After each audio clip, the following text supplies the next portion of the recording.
I was on my way to the bus stop after my shift ended when I heard disturbing noises down a side street. Loud growling and banging and shuffling of feet, not normal for 2:30 in the morning. 5 vampires had 2 shifters surrounded and were toying with them. The werewolves had shifted, but it wasn't helping them very much. It was dark, and I couldn't see too well, but at least one of the wolves was bleeding from a wound on his shoulder. The other wolf was smaller and partly blocked from my sight by her companion. It would have been easy to keep walking. It wasn't my fight. But I had been attacked repeatedly by young rogue vampires, and other people had stepped up to help me, whether I needed help or not. They just did it because it was the right thing to do. I didn't have any showy magic like some of my friends. No fireballs or lightning or mini tornadoes that I could throw at the vamps. All I could do was wade in and kick some ass. Turning down the street, I shouted, "Hey, what the hell is going on? That's not a fair fight." The vamps and the shifters all turned to look at me walking toward them. All they saw was a normal-looking young woman.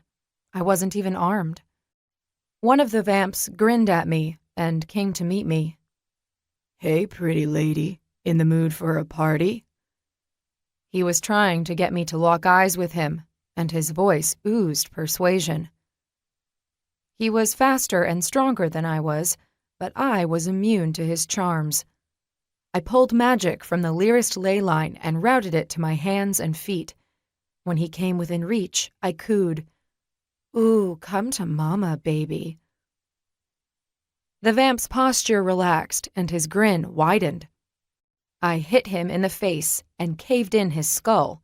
Then I hit him in the chest, driving my fist past his ribs and dislocating his spine. The damage would have killed most creatures, but I figured he'd be back to his normal undead self in a day or two. Stepping over his body, I came in range of the others. I grabbed the nearest vamp by the shoulder and threw her across the street, where she hit a brick wall hard enough to break bones. A push of ley line magic blew 2 more of them, head over heels, away from me. The other vamp and the shifters stared at me with their mouths open. "You have 15 seconds to disappear," I said to the remaining vamp. He took me at my word. I turned to look at the other 2 who still had the ability to walk. They picked themselves up and ran.